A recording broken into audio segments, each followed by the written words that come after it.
the drought that has been devastating the northern region of Namibia, this is how most of the farms look like. So just actually crops that are scattered everywhere, and most of the crops as well, they have kind of grown to the middle height, but they have no grains, they have no seeds that actually developed.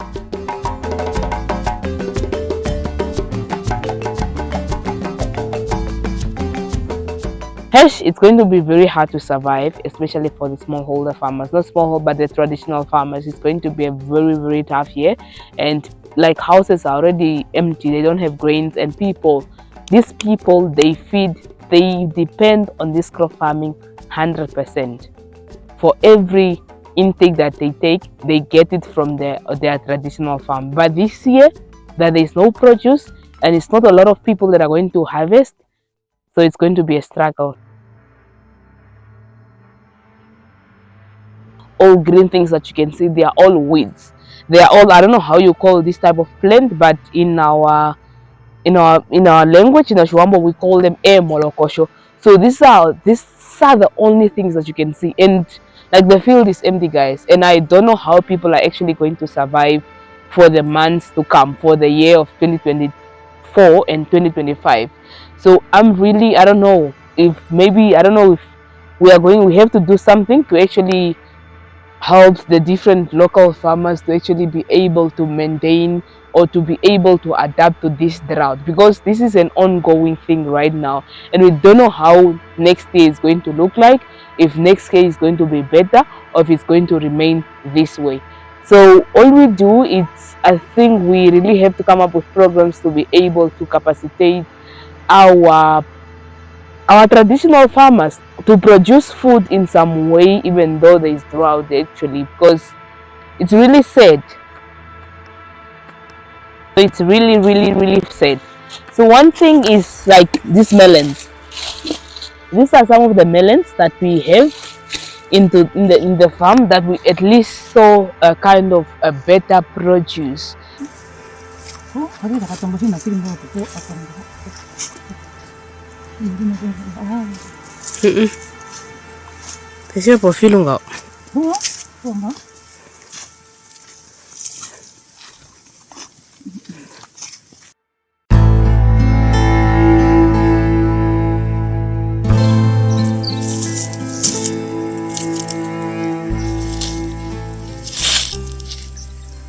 We are picking beans.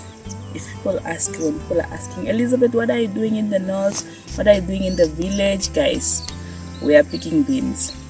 I'm joking, but it's not the only thing that we do. So today we actually picking beans, or collecting beans, the dried and still fresh ones, still fresh greens, beans from the field. Because as you can see, even from my behind, as you can see behind me, there are no crops. Like you can't see any mahango crops and all that. You can only see like grasses and all that. But that whole area was actually plowed, but due to the lack of rainfall, the seedlings or the crops actually dried out, and they died, and it's just weeds that are all over. So this is how the whole fields look like. There are no crops, there's no harvest this year.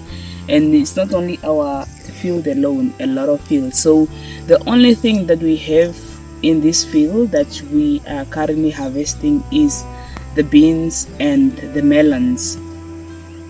So those are the only things that we actually have. So this whole area is actually having beans, and and then the melons, why they grew, or why we have a lot of melons this year. And it's not only our house, most of the households, the traditional households in our village, actually not only in our village but in the north, has melons. And that is actually due to the fact that melons don't like rain, so they don't really survive. If there's a lot of rain, they will get rotten and all that.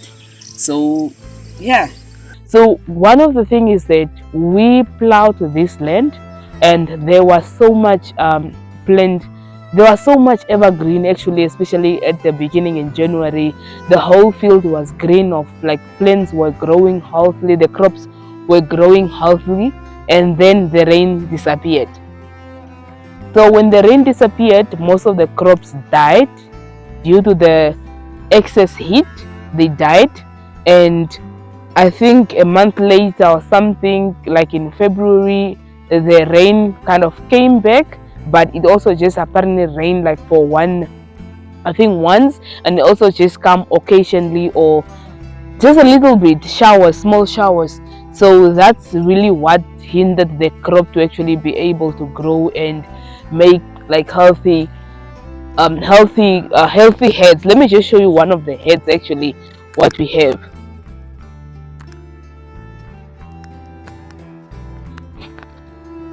So like this is one of the heads that we have. This one is actually even better, but this one is still it's not yet matured. This head is not yet matured. As you can see, there are still some some powders that are on top, which means the mahango crop head is not yet matured, and you can see the things are still like very much not yet dry. The grains are not yet dry, and yeah, we don't know if it's going to be the grains are going to be able to mature to be to be matured seed for them to be used actually next year to at least make a gain. But as you can see, this one, like this head is now dried but doesn't have any grains, much grains at all, like any usable grains. And you can see as well behind me there are some sorghum. There's some sorghum, but then the sorghum is still very much fresh and it doesn't have seeds yet. And we're in the last month. This one was supposed to be the month of harvesting, but this is the time that the sorghum is actually kind of producing the seeds. But obviously the grains are not going to grow into a mature stage because there is no rain. They actually need the rain, they need water for them to be able to do that. So the sorghum is just going to be dry like that without mature seeds. So that is the situation in the north. So